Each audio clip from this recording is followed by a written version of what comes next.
rekstrafélag, við kannski ræðum lítið rekstrafélag stundum hjá okkur, en Ölgerðin verður ekki að fella það undir eitt slíkt? Já, það er náttúrulega bara mjög magnað fyrirtæki á margan hátt, það á sér náttúrulega alveg ótrúlega langa sögu, það er Tómas Tómasson, stofnaði það 1910 ef ég man þetta rétt og þetta er í rauninni svona iðnfyrirtæki sem hefur mallað í gegnum tíðina.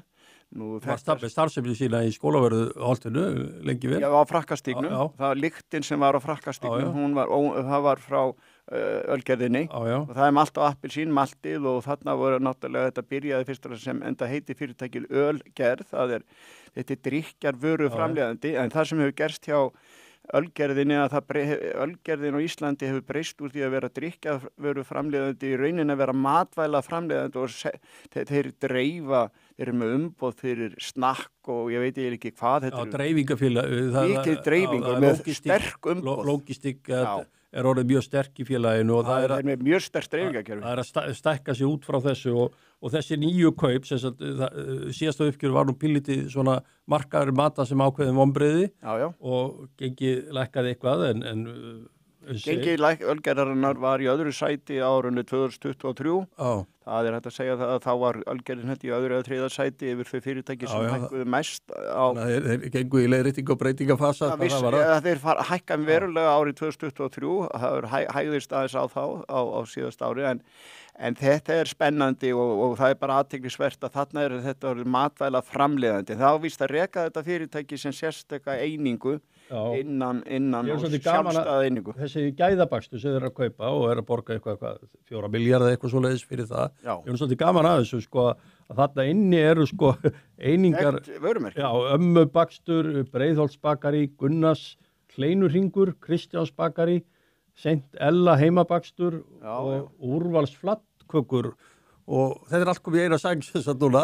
Þetta eru svona vörumerki, þetta er alltaf gaman að þessu vörumerki sem við þekkjum sem neytendur en nú er þetta það fekk það vermið á og er komið inn í þessa. Og það mun ekkert í rauninni breytast, við munum horfa þessa vörur áfram í hillunum, í Bónus og Krónunni og víðar.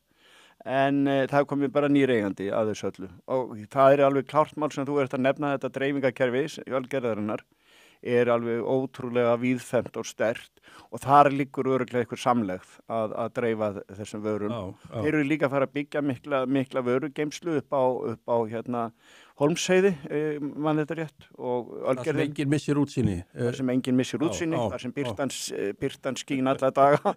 Á Ömmubakstur. Á Ömmubakstur. Þetta er ekki eins og í 101 Reykjavík, þar sem enginn. Það sem grænir veggir skríða fram. Grænir veggir í Breiðholtinu.